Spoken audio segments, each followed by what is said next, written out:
One more time to Volkswagen stockyard.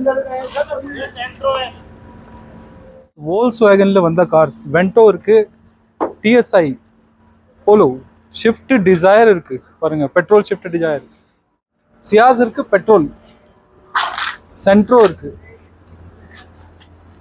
டைகோன் இருக்கு. அது இப்போ கொண்டு போயிருக்காங்க, வந்த உடனே அதுவும் காமிக்கிறேன். ஸோ இன்னைக்கு நம்ம வந்திருக்கோம் வோல்க்ஸ்வாகன் ஷோரூம்ல, நொய்டால, உத்தரப்பிரதேஷ். ஸோ இங்கே நிறைய கார்ஸ் இருக்கு. ஸோ இந்த மாதிரி கார்ஸ் ஏதாவது வந்தாலும், எந்த ஷோரூம்ல வந்தாலும் நம்ம அந்த வண்டி பர்ஃபெக்டாக செக் பண்ணிட்டு தான் நம்ம இங்கேருந்து அனுப்பி விடுறோம். டோட்டல் ஒர்க் ப்ராசஸ் முடிச்சுட்டு இந்த மாதிரி கார்ஸ் ஷோரூம்ல வந்த கார்ஸ் மட்டும் தான் நான் போய் பார்த்துட்டு அவர்கிட்ட டீல் பண்ணிட்டு உங்களுக்கு அனுப்பி விடுவேன்.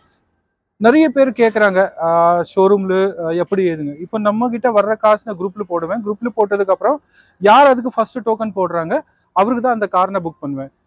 ப்ளஸ் அந்த காரோட ஃபுல் பேமெண்ட் வந்ததுக்கு அப்புறம் தான் இங்க இருந்து நான் அந்த காரு டிரான்ஸ்போர்ட்ல ஏற்றுவேன். டிரான்ஸ்போர்ட் வந்து சென்னை இருந்தாலும் சரி, பெங்களூர் இருந்தாலும் சரி, you have to pay extra 6 to 7 days. It will take 5 to 7 days. 5 to 7 நாள் ஆகும் இங்க இருந்து சென்னை ஆர் பெங்களூர் இருக்கு. ஏன்னா ரெண்டு வேற வேற தனித்தனியாக ரூட் இருக்கு. ஸோ இந்த மாதிரி கார்ஸ் நிறைய ஷோரூம்ஸில் வரும். இப்போ நம்ம ஹுண்டாயில் நம்ம போகிற இதுக்கப்புறம் நேற்று நான் மாருதியில் போயிருந்தேன். அங்கேயும் நிறைய கார்ஸ் இருந்துச்சு. அங்கேயும் நான் 5-6 கார் புக் பண்ணியிருக்கேன். இங்கே இருக்குது. இப்போ இந்த கார் இருக்குது, இந்த கார் இருக்குது, அப்புறம் இந்த வென்டோ இருக்குது.